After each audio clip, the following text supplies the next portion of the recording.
The Bible says that in the end times, right before the return of Jesus, there will be an exponential explosion of technology.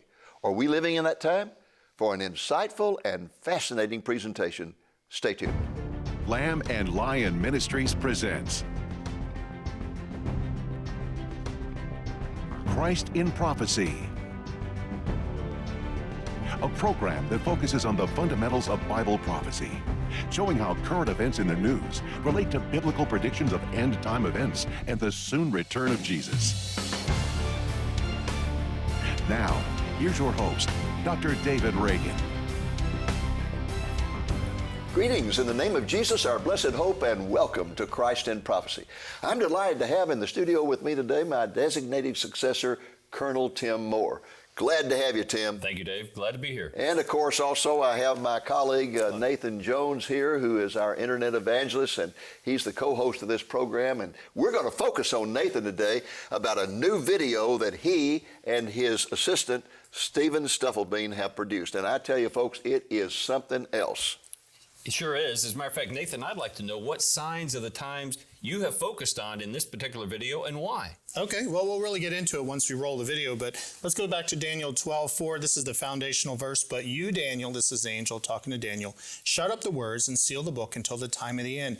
Many shall run to and fro, and knowledge shall increase. In other words, the angel was saying that when we got to the end times, Bible prophecy would finally be understood. And two great things would happen when that happens. One, knowledge would just instantaneously take off. People would learn so much, and they would travel so much too. So based on those two, you can continue to build the other signs that you read about in the Bible. For instance, the technology behind the mark of the beast or the image of the Antichrist, a great population explosion. Mm-hmm. You've got a great growth in evangelism, as evangelism spreads all over the world. You have nuclear weapons, you have space science, and there's also limitations to technology as well. So I covered 9 of them throughout the video, and hopefully it will get people excited about the Lord's return, because I believe technology is one of the number one signs that proves I agree. That Jesus there's so many back. prophecies that cannot be understood apart from historical developments, like the reestablishment of Israel. And technology. Absolutely. You have to know about modern technology to understand, for example, how can 2 bodies lie in the streets of Jerusalem and the whole world look upon them? Nobody understood that till the mid-1960s when we put up TV satellites. Oh, satellites, computers, right. You name it. Well, folks, I would like to show you a clip from this incredible new video. And as you will see, Nathan and Stephen have put together a dazzling presentation.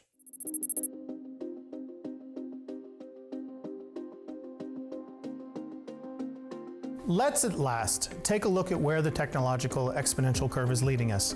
Let's look at the signs of technology revealed in the Bible that point to the fact that we are now living in the end times and which indicate that Jesus will soon return. The following are, I believe, 9 of the most prominent signs of technology. The first sign is the sign of knowledge. Not only does this sign stand out particularly as the most revealing out of all the technological signs, but it also provides the foundation that the others in this list build upon. We find the source text for this prophecy in the book of Daniel. But you, Daniel, shut up the words and seal the book until the time of the end.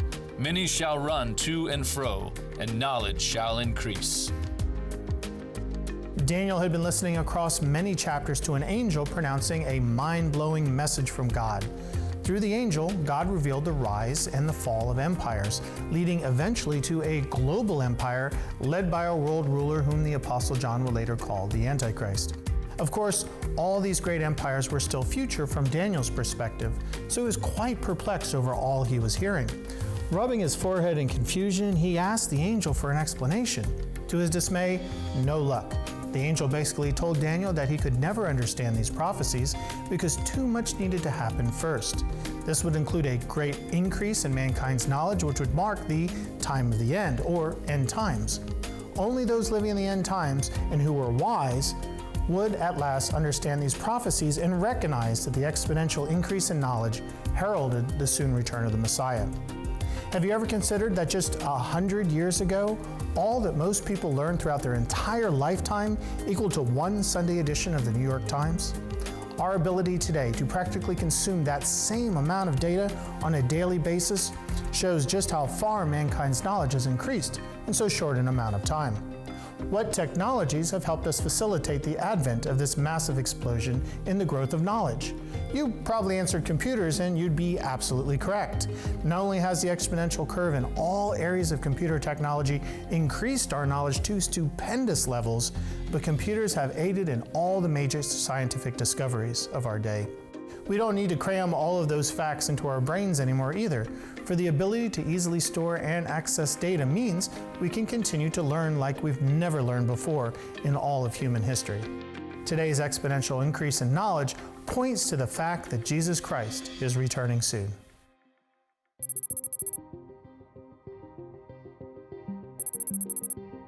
Notice in that same prophecy, the angel told Daniel that, besides a great increase in knowledge, many shall run to and fro. This tremendous increase in travel would also occur in the same context, that being the end times. God was revealing that once people began to run to and fro, both farther and faster, that those final years before Christ's return to set up his millennial kingdom were finally upon us. Stop and think about how people traveled a single century ago. Most roads weren't even paved yet and were traveled along by horse-drawn wagons. Look at this video from San Francisco taken back in 1906. You see far more horses than horseless carriages. People rarely, if ever, left their hometowns. Animal domestication in the early beginnings of decent roads, then bicycles, balloons, boats, and simple automobiles were developing technologies, but not widely received. Since the early part of the 20th century, mankind went on to invent airplanes and jets, and we've even left the Earth's atmosphere in rockets and space shuttles. It used to take months for people to travel by boat overseas, but now we travel that same distance abroad in mere hours. In today's world, people are always on the move, just as the angel prophesied to Daniel. Today's exponential increase in travel points to the fact that Jesus Christ is returning soon.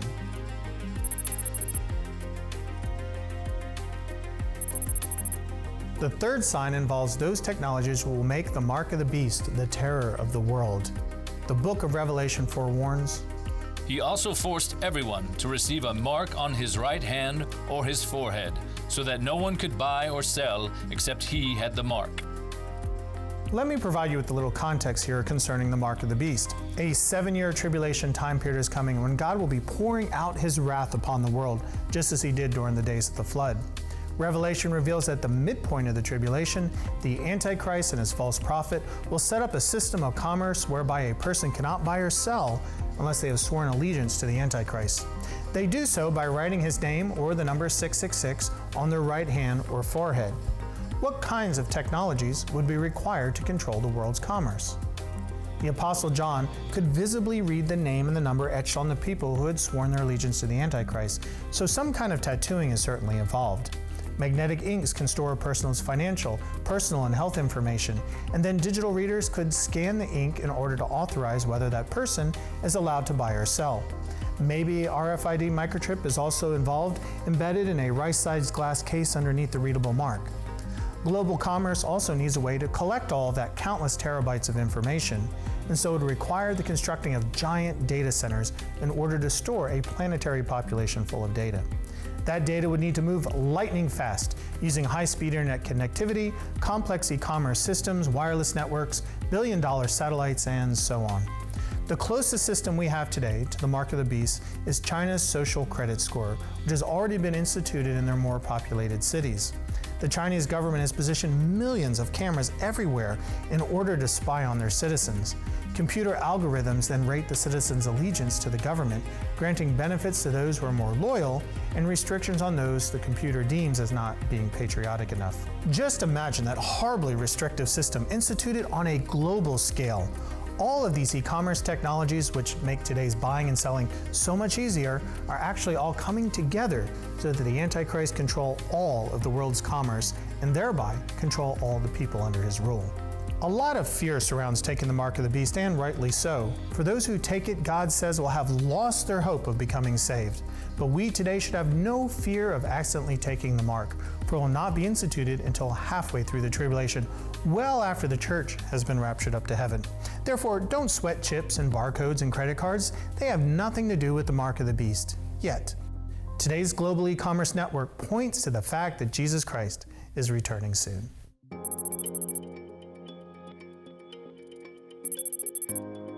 sign number 4 is actually a wonderful sign, for it's a positive one. This sign prophesies that the entire world will be evangelized in the end times.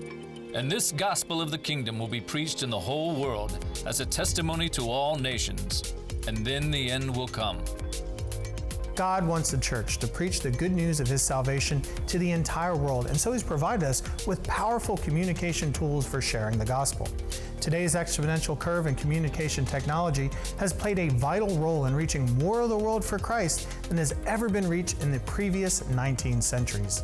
Technologies such as cameras and microphones, televisions and tablets, smartphones and cell towers, communication networks and satellites, the internet and the airwaves, big media and social media, they all work together to form the largest pulpit the world has ever known. And while all these breathtaking technologies are leading people to Christ by the thousands each day, the entire world, as Jesus referred to it, will not all hear the gospel before the rapture happens. That blessing awaits the second coming at the end of the tribulation. Communication technologies will continue to spread the gospel to the post-rapture world. In addition, God will send forth 144,000 Jewish evangelists, the 2 witnesses, and even the gospel angel to preach throughout the whole world. Every person on the planet will be evangelized by the end of the tribulation. God will leave no person without a chance to choose His Son and so be saved. Today's communication technologies point to the fact that Jesus is returning soon.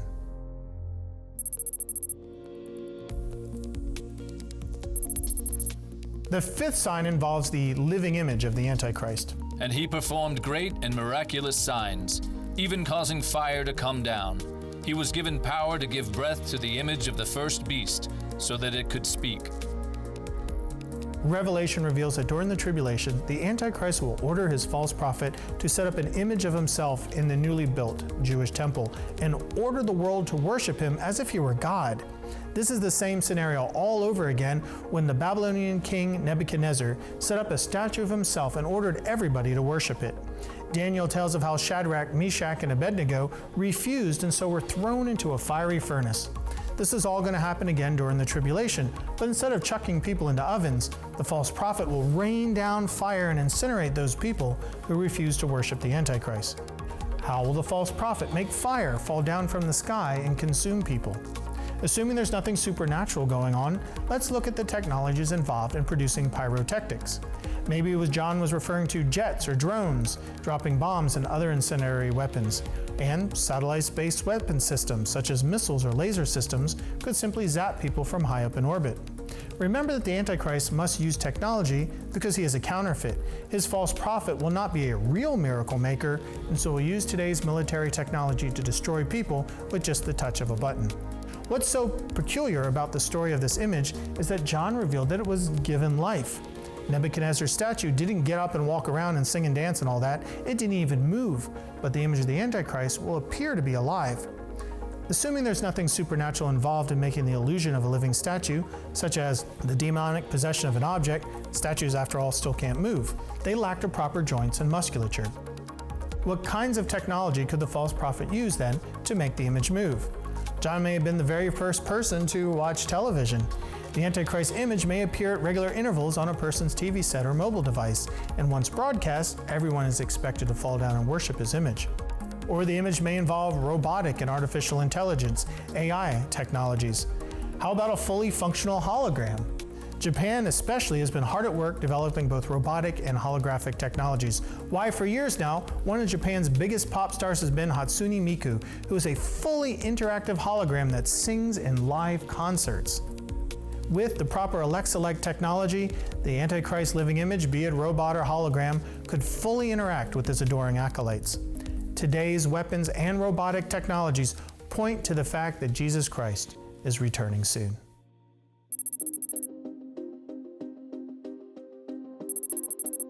The sixth sign of technology that points to the fact that we are living in the end times involves a great population explosion. Revelation reveals, Then the sixth angel poured out his bowl on the great river Euphrates, and its water was dried up, so that the way of the kings from the east might be prepared. Prepare the way for what?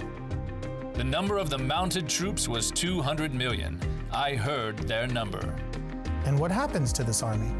And the winepress was trampled outside the city, and blood came out of the winepress, up to the horses' bridles. In context, as the tribulation winds mercifully to a close, the Antichrist empire begins to crumble due to a number of rebellions led by various sub-rulers. Just as the Antichrist squashes a rebellion in Africa, he must turn his loyal forces north to deal with the rebellion coming from the east. Both armies meet in the Valley of Armageddon, located in northern Israel. While these armies are busy slaughtering each other, they will see Jesus and his armies returning out of the heavens and unite against him. The King of Kings will easily defeat the world's armies just by speaking. The blood from the vanquished armies will flow as high as a horse's head for a staggering 180 miles.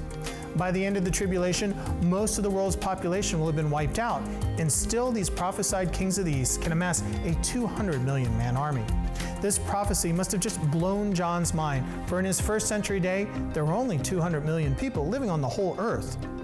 How then does the human population get so large that despite the massive death toll of the tribulation, the East can assemble such a staggeringly large army? How do we have the billions that we now have today? The answer? Medicine. As each successive generation produces more and more people, aided by medicines that greatly reduce infant mortality and keep people healthier and allow us to live longer, we've reached a massive global population numbering nearly 8 billion people. China and India have been able to mount a 200 million soldier army ever since 1960s, and so could easily do so during the tribulation. The exponential curve strikes again. Today's medical technologies point to the fact that Jesus Christ is returning soon.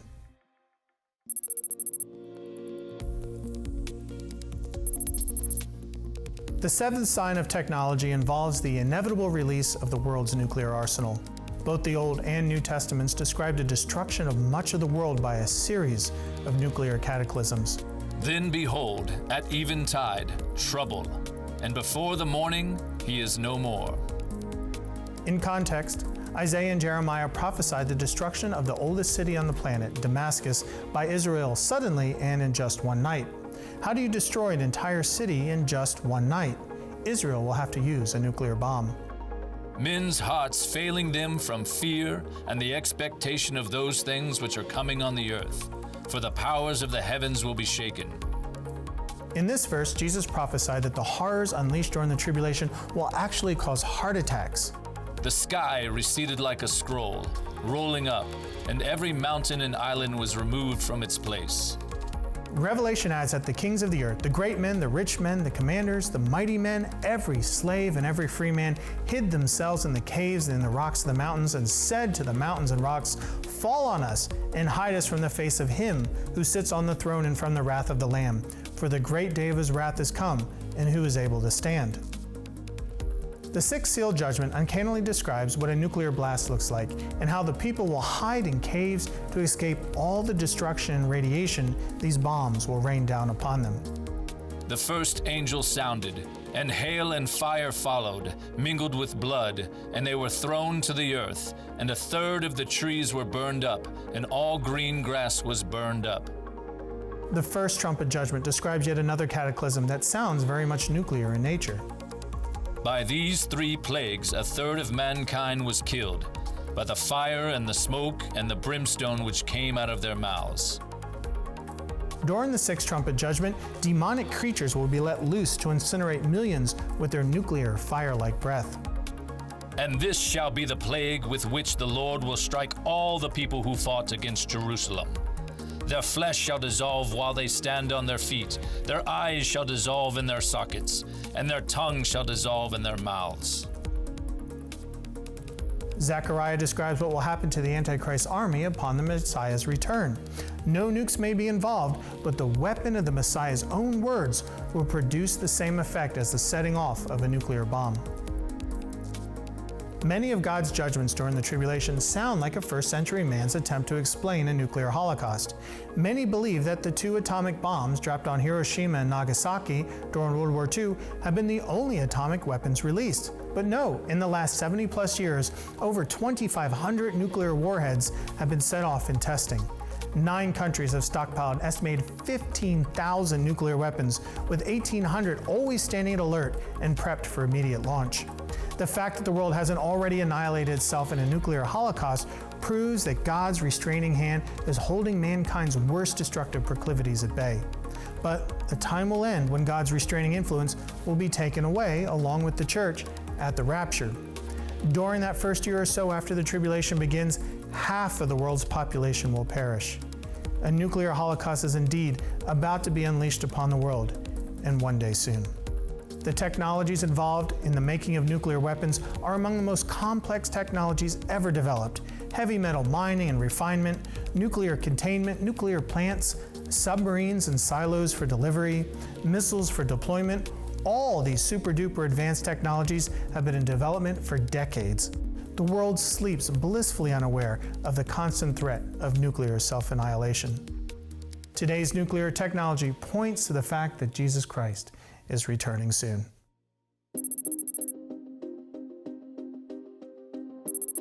The eighth sign of technology involves our cutting-edge space science technologies, particularly the International Space Station, or the ISS, that we utilize in our attempt to explore outer space. The source verse reads, How you are fallen from heaven, O Lucifer, son of the morning. How you are cut down to the ground, you who weaken the nations. Other translations of this Isaiah passage render Lucifer's name as the morning star. During the tribulation, Satan, the morning star, will possess and be worshipped through the Antichrist. Because the earth will face utter annihilation due to God's 21 judgments, as revealed in Revelation, I've often wondered where Satan and the Antichrist would feel safe and able to rule unimpeded, insulated from all the disasters ravaging the planet. As the International Space Station orbits over the Earth, it can best be viewed from the ground during the mornings and looks like a bright star sailing slowly across the heavens. That's led the ISS to be nicknamed the Morning Star. How would one escape a world that is being annihilated to sit safely from on high in order to rule over the world? Most likely from high up in the orbit. The eighth sign of technology I consider a tentative sign, though. I have no biblical proof that the Antichrist will rule from up in orbit. But with the space station costing somewhere between $150 billion and $500 billion, the ISS must have more of a long-term purpose than just seeing how earthworms float. Today's space science technologies point to the fact that Jesus Christ is returning soon.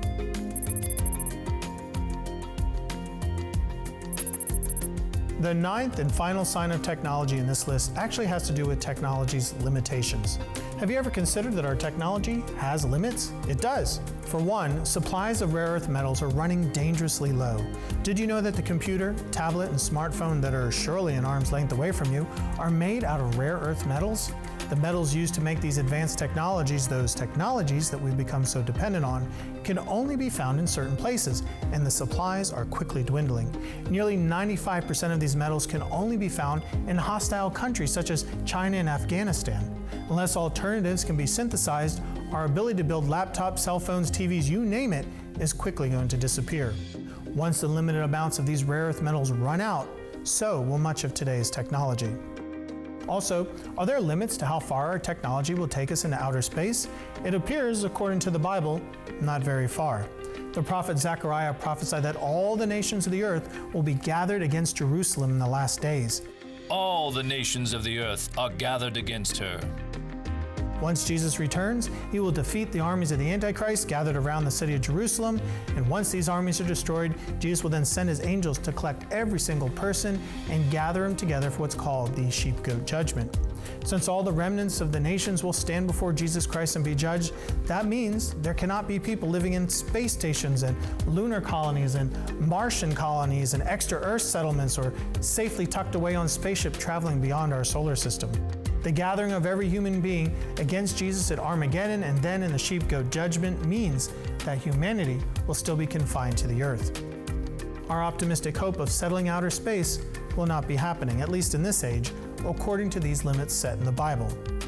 Technology during the tribulation will have also reached its limit. If 4 prophesied catastrophic earthquakes shake the world apart, what will happen to all the mountains? They'll be leveled.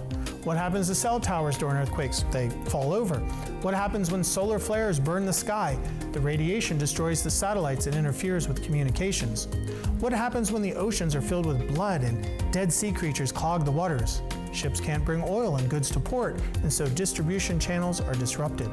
I could go on and on with disaster scenarios, but you know that even in the tamest of rainstorms, our power companies struggle to keep the lights on. Now imagine the whole world ravaged by endless natural, man-made, and divine disasters. That's why I believe that by the end of the tribulation, most of our technology, mankind's last crutch, and our own Tower of Babel will be rendered useless. The prophets indicated that by the end of the tribulation, their survivors will be out fighting with bows and arrows and horses again. Certainly there still must be tanks and other technological weapons of war that I'm sure the Antichrist will protect, but still, God appears to eliminate much of the world's technology so that by the end of the tribulation, desperate people are left with nothing to kill each other but primitive weaponry. Knowledge, travel, the mark of the beast, evangelism, the image of the Antichrist, a great population explosion, nuclear weapons, space science, and now the limits of our technology, they all today point to the fact that Jesus Christ is returning soon. There you have it, folks. As Dave said, it is a dazzling presentation, and you've only seen a part of it.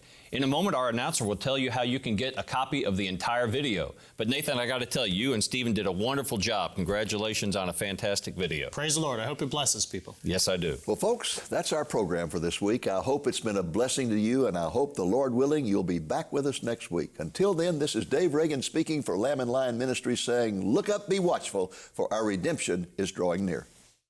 How do we know the end times are upon us and that Jesus Christ is returning soon? One of the surest ways we can know is through the incredible end-time sign of technology. The long ago prophesied technologies that we today now take for granted prove that Jesus is returning soon. Join Lamb and Lion Ministries Internet evangelist Nathan Jones as he takes you on a dramatic climb up technology's exponential curve, beginning with the surprising origins of knowledge revealed to those technologies utilized back in the most ancient of Bible times to today's modern-day innovative wonders. Nathan will then explore 9 of the prophesied technologies that reveal we are now living in the season of the Lord's return to this earth and to establish His kingdom. Knowledge, transportation, the mark of the beast, evangelism, the living image of the Antichrist, population explosion, nuclear weapons, space science technologies, and the climactic end to technological development.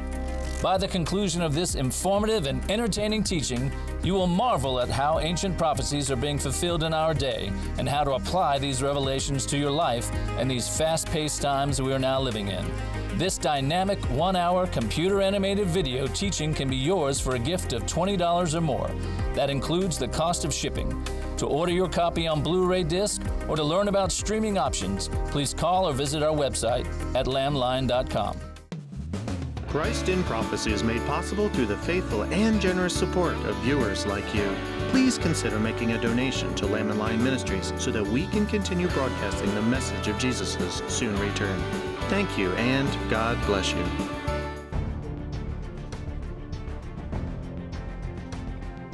Thank you for joining us on today's Christ in Prophecy, a presentation of Lamb and Lion Ministries, a non-denominational ministry dedicated to teaching the fundamentals of biblical prophecy and proclaiming the soon return of Jesus.